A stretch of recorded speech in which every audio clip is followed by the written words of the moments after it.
Hello everyone, welcome to Navigating Convocast. Hi, hello Vedant, how are you? I'm doing good. How are you? I'm good. I think you watched Hail Mary, and did you watch it alone? Yeah, that was actually the first movie I've ever watched alone Yeah, in a because theater. I was surprised because like we couldn't get the schedule right for all three of us, four of us. So I heard that you went in the morning, and I was surprised. Like, okay, do you go alone watching movies? I don't know I, if people do that. I do that. I like to watch movies alone. I actually wanted to watch a movie. Like, I realized this that I have not watched any movie alone and I wanted to do it, Mm. but I just wasn't getting the chance. And then this time it just sort of happened because I wanted some seats, better seats to watch the movie in IMAX, which were there for the early morning show and were not there at the evening. So I just preferred Mm. to go alone and watch it, and it was worth it. Yeah, it is worth it. I don't know. So my first movie when I watched alone was this X-Men Apocalypse. Like I wanted to watch it, but no one like kind of wanted to watch it. So I went alone and watched it, and I really loved that. So even I think Padmavat was a movie that I watched alone. And yesterday I did watch Hail Mary, but we're not going to talk about that right now because if we do that, the third member who always joins us would get mad, and we have to sort of listen to her argue with us about the same for the next week. So we'll keep that for the next week. Today we have like an interesting thing that came up just before we were going to record, and that's this Raghav Chadda thing that's happening.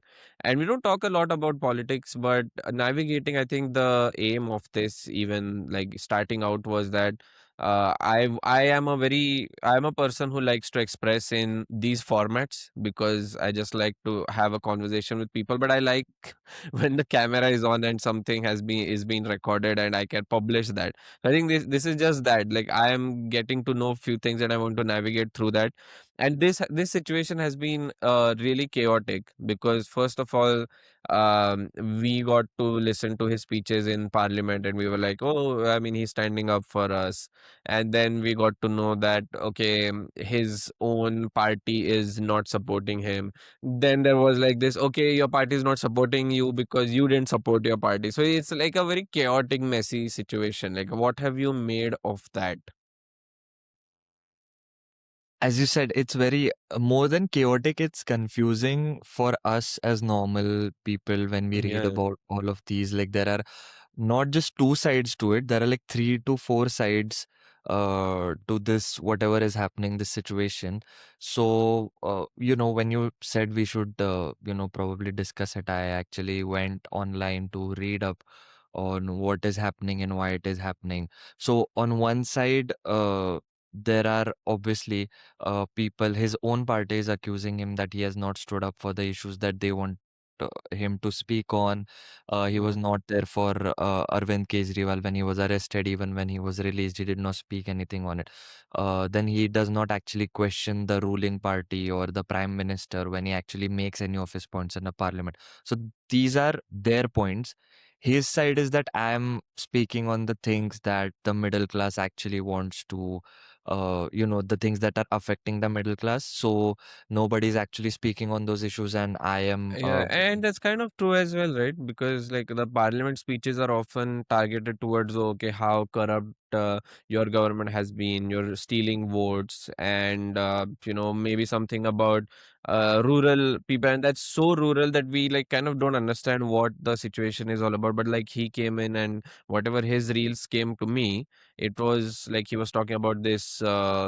Trap of internet of 28 days, like don't keep that, you have to keep a month. Yeah. And then it was like trivial for larger geopolitical context or like political context of India, but like very important and boring for us, which is like I was much more inclined towards Yeah, this kind of a he is like, not just on the telecom internet thing. He has also talked about the right to recall. If you remember, recently we saw yeah. it. He said that if people have the power to elect politicians, they should also have the power to fire those, because 5 years is a very long term. Hmm. And then for people to wait. And then he's also talked about the issues of gig workers. He's also talked about the costs at Yeah. airport, the cost of food at airports, and all of these issues which supposedly are a barrier for the middle class. But again, as I was saying, these are the two sides, which one is of his party and one is his, where they are defending their own. But then people on the internet and social media, they are again, all of them have their own opinions on it. And when I was reading, I got so confused because some Yes. people are saying that this is like a PR campaign for him, which he does personally. Like he has taken the blueprint of Zoran, where you go and speak on issues which bother the middle class to earn their support, which no one else is talking about. And you actually talk about things that will earn you the support of the liberals or the people who are not actually influenced by religion or whatever they're actually concerned about the ongoing issues. So people are saying he's following that blueprint to earn the support, but at the same time, when he is an MLA, speaks in from the Punjab Legislative Assembly. He is just talking about these issues, and he is not actually doing anything to do to make about these changes in Punjab. So he's just talking about it. It's just for his own PR, and he's not doing anything for it. And then some members of the Aam Aadmi Party themselves are now, like, they're completely accusing him that he might join BJP now because he does not openly criticize the government. Even when the opposition staged walkouts at the parliament recently, he actually did not participate in that. He chose to stay in. And this is probably because we know that if you actually go and speak against the government, they sent, like, there has been a pattern where they sent out the ED on you, or they actually try and sabotage you in any way possible, which actually happened with the senior leaders of Aam Aadmi Party, with Arvind Kejriwal and Manish Sisodiya and all of them. So that is why some people are saying this was a calculated move where he's distancing himself from them, but some people are saying no, he is actually, trying to position himself for joining the BJP. But at the same time, I Yeah. personally feel that if after doing all of this, he actually goes and joins BJP after speaking on all of this, he will lose all of his credibility that he Yeah. has built up till now. Like, people will just say, okay, then you're just you're not actually bothered about the middle class. You just chose to speak up on them to probably gain credibility and then switch sides just for power and money, which is what every politician does. So that would be like a suicide. Yeah, and my view of this is exactly this. Like, I am also very confused, but it does feel like he is talking about the issues that are being talked about within the public that media actually doesn't talk about at all, and the government doesn't talk, like the parliamentary session, there is like no mention of all these things. At least, I mean, there must be some mention, but it doesn't reach us. And he is like a very popular figure who has Yeah. used social media in a way that attracts us young people, because we want to see a leader who is yeah, I mean, we fall into that liberal audience category, right? Where if someone speaks like a very, like, in a very good English manner, or like his English is really good, and he's speaking in like a systems way, like he's talking about, okay, how a system should improve. We are like, yeah, I mean, maybe he is someone who knows stuff, because all the other politicians that come up on our mobile phone, they are usually talking about, I mean, in Maharashtra, like the language thing is a big thing, and they often talk about, okay, we need to pay the people who are in below poverty line, we'll be doing this. We are like a lot of socialism stuff happening from a very capitalist parties, and it's very confusing in India. Like, it's not very clear. And like I said, always, like I say always, like, okay, BJP is a very conservative party in terms of religion and tradition and stuff, but if you go and look at the things that they try to do with technology and sustainable energy and e-gaming, like your industry, they're quite progressive. I mean, they're not saying that this is If they were truly conservative in all the sense, they would say e-gaming is like one of the uh, it's a curse on youth, like they are distracting themselves, we should ban e-gaming. They would have said that. They would have even said no to alternative fuel, because that's kind of a progressive way of thinking. We have to go beyond traditional fuel, but they are not doing that. So it's not very straightforward in India. And Raghav Chadda's case is also something very similar. I think it's not straightforward. Okay, he is the Aam Aadmi guy, or he is the coward person who doesn't stand up against BJP. I think it's that he's picking up his battles where he goes on and talks about issues that we want people to talk about. But then when it comes to standing up against the forces of BJP or forces of people in power who, like, yeah, we know that put pressure on opposition, he doesn't do that because maybe he's like, if I do that, they have something on me, or like they will pressurize me into not even being able to talk what I'm talking about.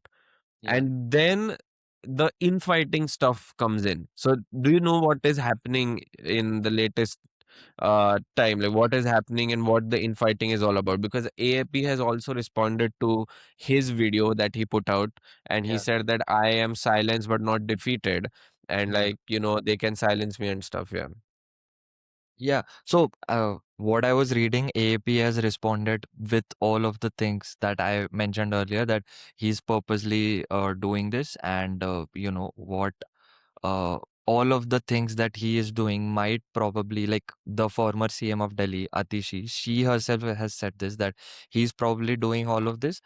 Maybe he might be joining the BJP soon. This is the hint that she dropped. And then other Aam Aadmi Party leaders, they are also openly going out all against him, trying to Yeah, defend yeah. Arvind It's Kejriwal not and even Pradeep like Sharma. half and half party thing. It's just Yeah. him against the entire party Yeah, right now. he's been completely sidelined now. He's not been Yeah. allowed to speak in the Rajya Sabha, and then I think his tenure ends in like 2 years uh, in the Rajya Sabha, and then after that, if this thing continues, then uh, AAP will probably not renominate him for any election. So his only thing is to probably try to reconcile now with the party, or then join BJP, because anywhere else, But he or can also maybe go to any other Congress party. or something, right? I mean, it's very Yeah, similar. he can, Uh, but again, mm, like in the current state of politics, it would make more sense for him to yeah. join.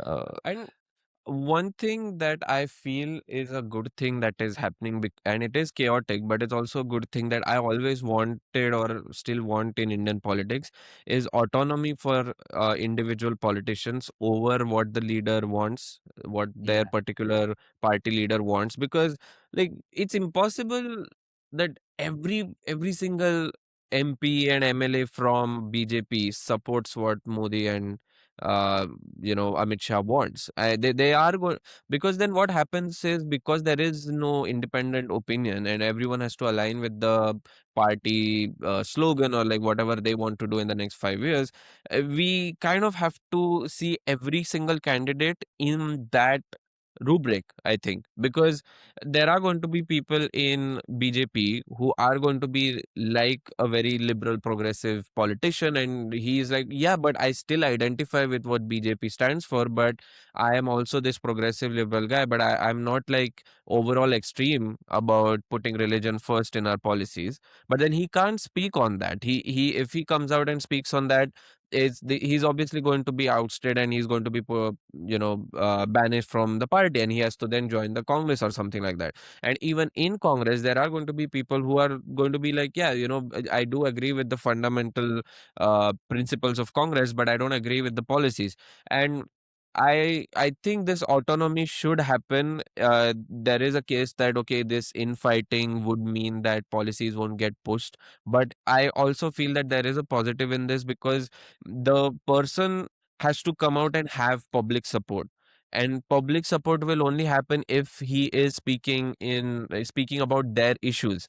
Because someone can't go like Sashi Tharoor, who has been very outspoken about, or he has criticized Congress as well, even though he is with Congress, because he believes that, okay, like, I do believe Congress principles more than BJP, but I'm still going to be a bit more critical about their policies. And so what will happen is he has to convince the public why you have to support me in the next election, and why I will be. And then Congress MP or Congress can place two candidates, BJP can place two candidates, because then people will choose who they align with the most. And I think in New York as well, the mayoral election that happened, and you mentioned Zoran Mamdani, and how these similarities have always now being seen with our candidates as well, like this Anish Gawande, who you introduced to our group. And I really like what he talks about. He went against Andrew Cuomo, and both of them belonged to the same party. Both of them were Democrats. But then he criticized Cuomo for taking money from APAC, which is the Israel lobby. And Yeah. he said, I am not going to do that. So people had to choose from the candidates of the same party. And I don't mind that. I don't actually mind that. Okay, there is a bit of infighting, and the some people or some candidates believe something different from the party, so they will probably not support the bill that the government is going to pass, even though that bill has been introduced by their party. Because right now, what happens is, I think there's a rule brought in by Congress itself in 1969. I don't know, like the dates could be skewed a bit from my side, but basically, what they said was that if there is a bill passed, whatever the leader says of your party, you have to follow that. So if the BJP government currently passes a bill, or they introduce a bill, so Modi ji says, or the leader of the party say that you all have to pass this bill. So every single person elected from BJP has to say yes to that bill. And if the Congress says, you know what, no, you have to say no to this bill, every single person from Congress that has been elected have to say no to it. But obviously, the bill is going to still get passed because BJP has a majority, or the NDA has a majority. So NDA will decide, every single candidate will say yes. But if we do have that autonomy, uh, there are going to be people from the NDA who would say, you know what, I don't like this. I don't want this bill to be passed in such a hurry. I want more scrutiny. And that will help us in just not having this shock structure in our country, which is there, that okay, something is introduced, and then we get to know because of the outrage. We don't get to know about the bill beforehand. We don't get to know what is going to happen, and the bill gets passed. There is an outrage, and then it is like receded. And that is something that I want to avoid, and that's why I feel that this infighting and confusion is it's somewhat, there's like this one positive into this, like they're doing it so openly and publicly, that Yeah. people should realize that there is going to be differences within the party itself as well. Yeah. And again, as you said, doing this openly actually helps the public to even, listen to all of both the sides and then probably form an opinion about what they think about this ongoing issue compared to other instances where decisions are just taken internally within the party and we just don't know what happened or why something like this happened. But my overall, thought on or view on this entire thing is that I actually kind of it was evident that like any party would do this if their own person is not speaking on their issues or actually not participating in what the party wants them to do. I mean, it's a very stupid comparison in this scenario, but it just reminds me that even when the team that I support, Manchester United, so when their previous manager Ruben Amorim, he actually went in the press conference and he openly talked against the club's the management because they were not backing him and he knew what is going to happen. Like, actually, in reality, if you see, he actually talked for the welfare of the club, its fans, and its progress. But practically, what happens is that when you actually go against the people in charge, or even if you do not support their viewpoint and you go against them in public, it's just sad, but it just happens that Yeah, they yeah, actually have to take these actions to restrict yeah, you or something. So it makes sense what Aam Aadmi Party did, but I do not endorse or agree to that because like banning someone from speaking is like not the solution. And it just like if you think that this person is not actually speaking for your own part, or he is not good for your own party, then doing something like this just made him even more popular now within the Yeah. public. And he's just going to get more support from them. So it just doesn't make sense for me personally. But again, as we know, there could be something bigger at play which we are not aware of. We are just judging this Yeah. based on the current Based on what they're circumstances. doing here.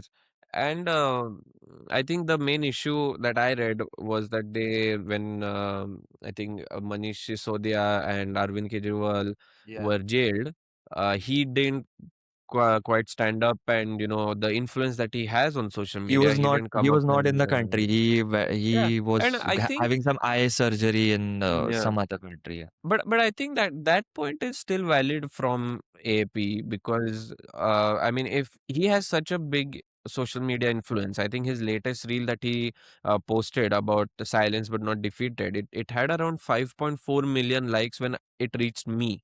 So imagine the kind of reach he has. It has around And 9 million likes now.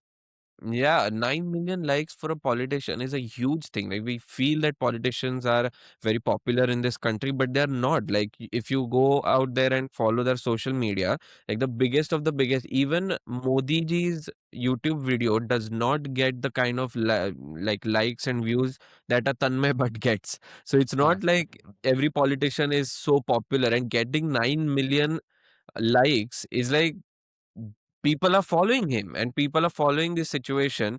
So he has that following. He also went into Kapil Sharma show, and we criticized him for making those jokes against Parinidhi Chopra as well. I mean, but he then didn't use this when Arvind Kejriwal was jailed. So either he believed that there was some corruption that happened. I mean, right now he is free. That means that these charges were not substantial, or we just don't know, because like we do know that even if they were substantial, he would have arranged something that made them disappear. Maybe he accepted the terms that BJP or ED put against him, like, okay, we'll set you free, but you have to, in the next 5 years, you have to do this, whatever.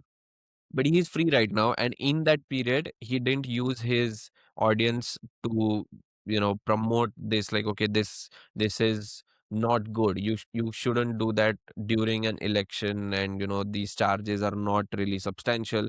He didn't come and say that.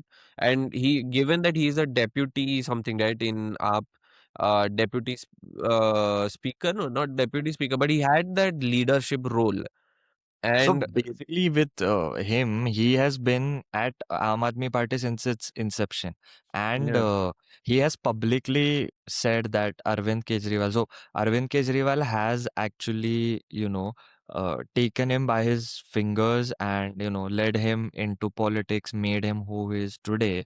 So that is why it was more surprising that he did not say anything publicly about the arrest. He was not even in the country during that yeah, time, and even when he was released, he did not actually post anything publicly about it. Even he met him weeks after he was released, or days after he was released. So it was very surprising at that time, because even, okay, forget if you, as you said, that maybe there was corruption involved and he knew about it. Forget as a politician, just probably as a person who has this guy as his mentor, who has made him, even just for that sake, he should have probably posted something, and he didn't, which surprised a lot of people. And yeah. that, that was like kind of the tipping And point towards what is happening. yeah, and even if he didn't post, okay, we can say that, okay, posting is not really important. You doing something is important. But then Yeah. if he would have done something, that he would have said it in some video or reel, that I have done this, but they're not recognizing that, and Aap would have said that, or they would have recognized that, or they wouldn't have said that you were in London and you were not even here. So that means he didn't do anything in that period. Another thing that I feel from all of this, realizing that press conferences are so important that our politicians just don't do now. And there used to be like this huge thing about press conferences, because whatever happens, every single one, it was expected, because social media and all didn't exist. I mean, right now both of them are putting out messages on social media, because they just don't have to do press conferences now. They can just shoot themselves and post without any questions. if this happened around 10-15 years ago, the party would have had to hold a press conference, invite journalists, and journalists would have asked why, journalists would have asked for to both parties, like, why didn't you do anything during this period? And they would have asked them, okay, but he is raising all these issues, so what is your problem? Like, they would have had to answer this to public. And the opposition also rarely holds any press conferences, and we know that the government doesn't even hold any press conferences. So I think that this is also a point that we have to realize, that it is so important to have those. We just need someone to question them and, let us know. And again, this is important because I feel that, again, like, it comes down to us as well, like in Maharashtra as well. Like, we don't know who is supporting what kind of ideology. We just know that, okay, in my area there's a BJP candidate. Okay, in my area there's a Congress candidate. Apart from that, we actually don't know what they believe in, who do they support. And, yeah, my point. If there is Yeah. some kind of autonomy, there are chances that I will support my local candidate even more if he speaks out and speaks about my own issues. Yeah, and And that a press is like conference will be good. Yeah. what you spoke about. That is like the biggest issue right now is that uh, candidates don't have their own, like at the local level, I'm saying, not at the national level. Candidates don't have their own personality, right? Because most of the Yes. voters these days, they go and vote on the basis of the party. Like, I'm going to vote for BJP, I'm going to vote for Congress. Nobody is actually Yeah. interested in knowing the candidate or voting for Yeah. them. And n- neither is the candidate actually interested in Interested. Yeah. having any ideologies or measures that differ from what their party stands for. So that is why we just have this assumption that if this particular candidate is from the BJP, if he gets elected, he's going to do this, this, this. If he's from the Congress, he's going to do this, this, this. Because it's just so deep rooted now in the public that they just go and vote for the political party instead of even Mm, knowing who the candidate is going to be elected, if their vote actually is successful and if that party wins.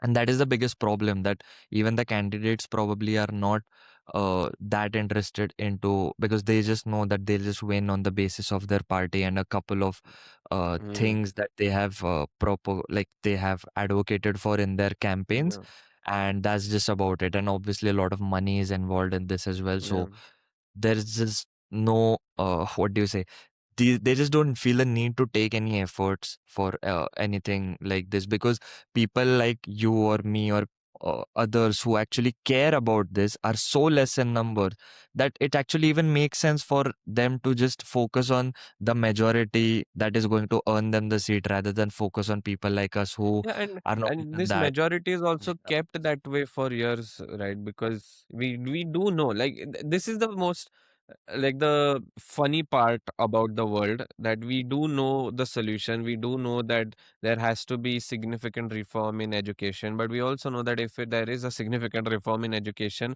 the vote bank of a lot of politicians will kind of erode, because people will realize that, yeah, I don't want to vote for you. You're nowhere near what I want. So, and that's why the large portion of the country is kept that way as well, kept from access of quality education, access of, I mean, like, we don't even talk about this in our country, but there is talk amongst the other countries and in the world, where people come up and say that a household is a human right.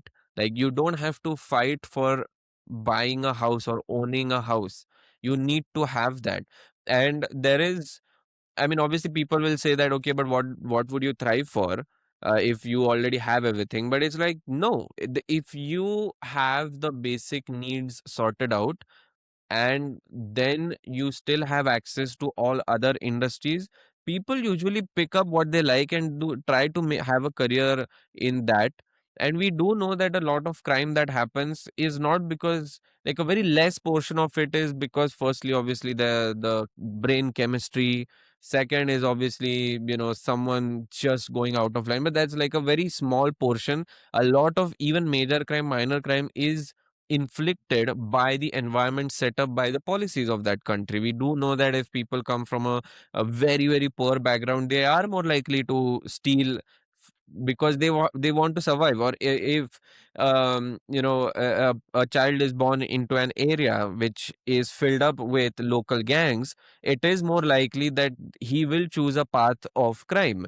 I mean, it's very easy for that. It's very easy to know these things because studies have been done in these things. And so that's why we do also know that if young children from rural areas, from cities, are given quality education, if they have their own house, if they have security of health insurance, they are more likely to not cause crime, but they are more likely to do something that contributes to their own happiness as well, and maybe the country as well. And we I would also say that we create more art and literature and culture as well, because people are more likely to participate, people are more likely to understand each other, because there is nothing that the people in power can say to you that whatever is happening to you is because of that person and not the people in power.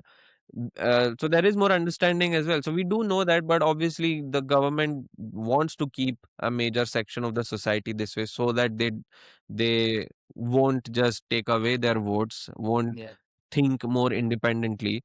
And that is the reality. But yeah, Yeah, that and I like think yeah. the the system or the world that we live in, the capitalist world, is actually designed in a way that like it is designed in a way without keeping people's happiness in mind. So, Yes. like as you said, if the basic needs of every person were met, which is food, shelter, and clothing, according to the earlier times, now it also includes technology, internet, and all of that. But if these basic needs were met, you would actually go and see that people then after that would explore things that they actually like. And the world would be a Yes. much better place for everybody to live in. But right now, they just because they're forced to work jobs that they have absolutely no interest in just to satisfy, like, just to fulfill the needs of them and their families. That is why a lot of people are unhappy. So that is one of the things. And because you mentioned education, there's just one thing I was watching a speech of Javed Akhtar from the parliament, which is like 10 to 12 years ago, where he was talking about why there needs to be stronger education systems in place. And he particularly mentioned that you come to Mumbai and you see that people are actually living there, like actually living as sane, sensible humans who are capable of understanding each other's the basic human rights and treating each other well. But if you go to the rural areas, you'll find that education systems do not actually teach men especially, and the only women that they interact with throughout their lives are probably their mother or their sister. They do Mm. not have any kind of interactions, nor are they taught how to behave with females. So they end up just fantasizing them, looking at them from corners, like staring at them from a distance. They do not actually have any idea of what how talking to a female feels like, or what actually goes on in their minds. And that is one of the very reason, as you said, that because people are not educated, they end up committing crimes because they're actually not aware of the basic things, what makes us Yeah. And human.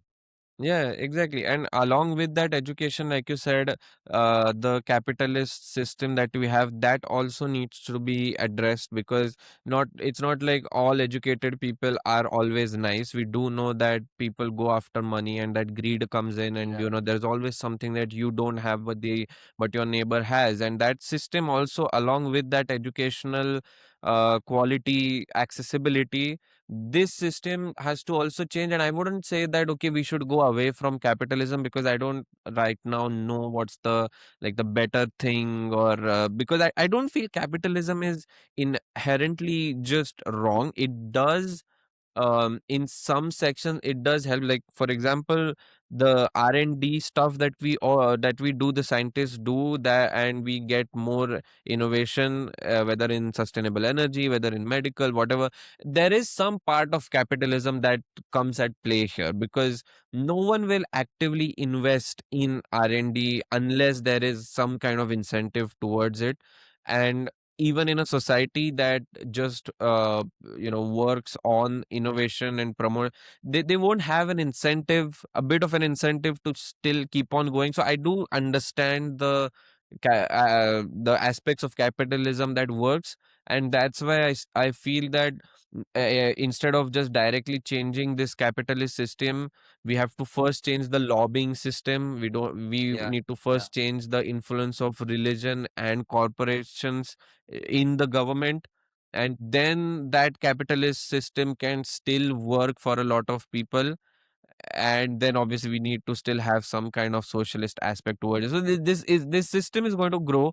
And I think there's just lastly, before ending, there was this debate or between I think there was this guy who is in Jubilee's channel. So it's a channel that hosts debates on different topics, and the video was one capitalist versus 20 socialists or something like that. Like, so there was this one guy whose name who hosts the PBD podcast in USA, and he was arguing that this is the system that has brought us most prosperity, so capitalist system. And if you go back 100 years and the 200 years, 300 years, 1,000 years, there was this disparity where a common person wouldn't even live if he tries to step away from something that has been assigned to him.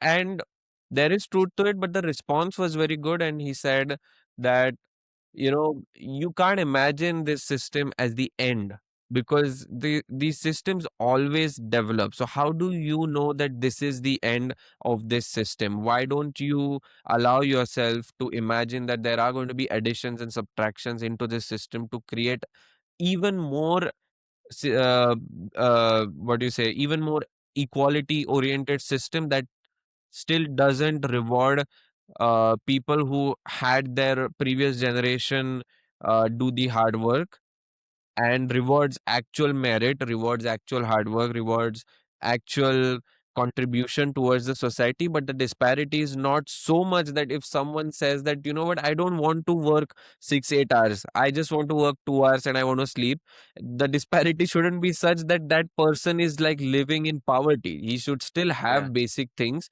and he should yeah, be like maybe on the bottom part of the pyramid somewhere, like, okay, not richer than this guy who is working 4 5 hours and actually contributing towards society, but he shouldn't be so poor that there should be like a punishment for the way he thinks life is. So that is something that was really, I like that thought. So yeah. yeah. Were you saying something?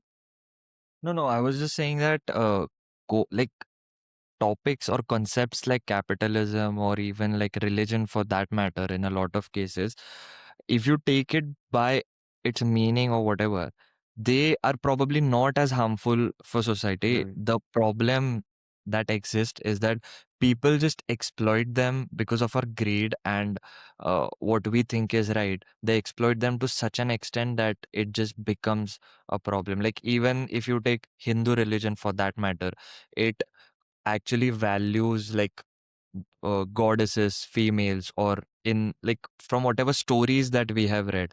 But yeah. when it was brought into practice by people, then this sort of, because of Yeah, when it patriarchy spread and all of into that. society, like when it became Yeah, a cult like thing more yeah, than exactly. So it's yeah. people that make these things, worse. And that is why as you said, capitalism probably needs some kind of tweaks to the system, or just some sort of limitations to avoid lobbying, or just one individual becoming so wealthy that he can probably solve world hunger, but it's just his choice Yeah. not to. So yeah, I just feel that maybe it can work, but it needs some tweaks to survive in the modern world, because the way it was designed is not how it is actually being implemented and helping people right now. So yeah, I think Yeah. that is something that needs to be worked upon. And coming back to the topic we started with, uh, about Raghav Chadha, I think there is no conclusion. I am still confused as to what will happen, and I feel that it is okay to not have an opinion on this because we don't quite support him and we don't quite not support him as well.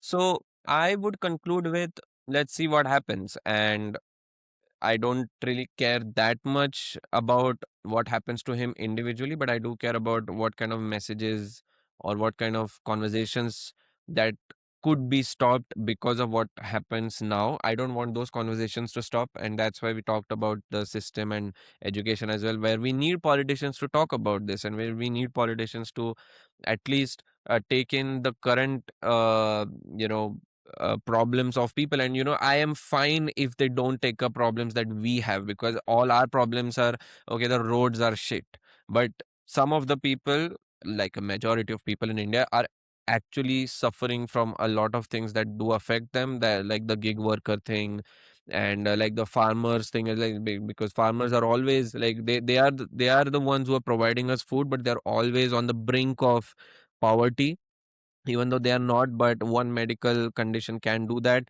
Yeah. And even with us as well, like we are middle class people right now, we are good, and there is no immediate issue, but we also know that one big medical uh, thing that happens, and we are also running for money, and we are also running for, what, we have to sell this, we have to sell that.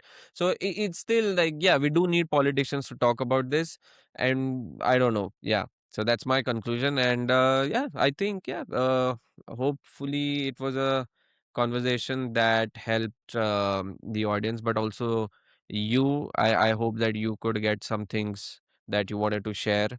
And yeah, I think we'll meet next time. I think Hail Mary is something that I really want to discuss with you all. And it was a very good film. I liked the movie, and I actually, no, I don't want to discuss with you before the podcast. I do want your authentic opinions to come out during the podcast. So let's see if that happens. We also have a lot of things, other things lined up. We went to Comic Con together, and I think the Comic Con thing also lines up with the message of Hail Mary movie. And I had this thing in mind about what we experienced, about this togetherness, and I think something that the movie also talks about. Yeah. That's an interesting thing that could come up in the next episode as well. So, yeah, hopefully Zoe can also join us. And if you enjoyed this episode, do like and subscribe. And we will meet until next time.